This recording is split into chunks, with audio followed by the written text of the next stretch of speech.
নমস্কাৰ, এই ভিডিঅ'ত আসাম টেট 2021 শিশুৰ বিকাশ আৰু শিক্ষণ বিজ্ঞানৰ কেইটামান প্ৰশ্নটো আলোচনা কৰিব ওলাইছোঁ।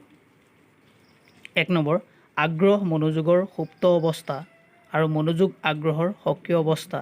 এই উক্তিটো আছিল উত্তৰ মেকডুগাল। 2 নম্বৰ প্ৰশ্ন, অভ্যাসক দ্বিতীয় স্বভাৱ বুলি অভিহিত কৰিছিল উত্তৰ জেমছে।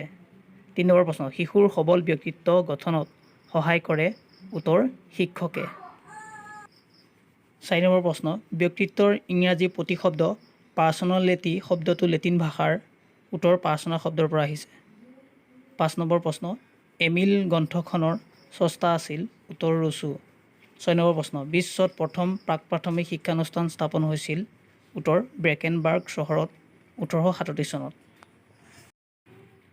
7 নম্বৰ প্ৰশ্ন, বুনিয়াদী শিক্ষা আঁচনি গঠন কৰা হৈছিল উত্তৰ 1937 চনত। 8 নম্বৰ প্ৰশ্ন, অসম প্ৰাথমিক শিক্ষা আইনখন প্ৰণয়ন কৰা হৈছিল উত্তৰ 1926 চনত। 9 নম্বৰ প্ৰশ্ন, মানসিক স্বাস্থ্য বিজ্ঞানৰ জন্মদাতা আছিল উত্তৰ WBR। 10 নম্বৰ প্ৰশ্ন, প্ৰাক প্ৰাথমিক শিক্ষাক প্ৰাথমিক শিক্ষাৰ পৰা পৃথক কৰাৰ পৰামৰ্শ দিয়ে উত্তৰ কোঠাৰী আয়োগে।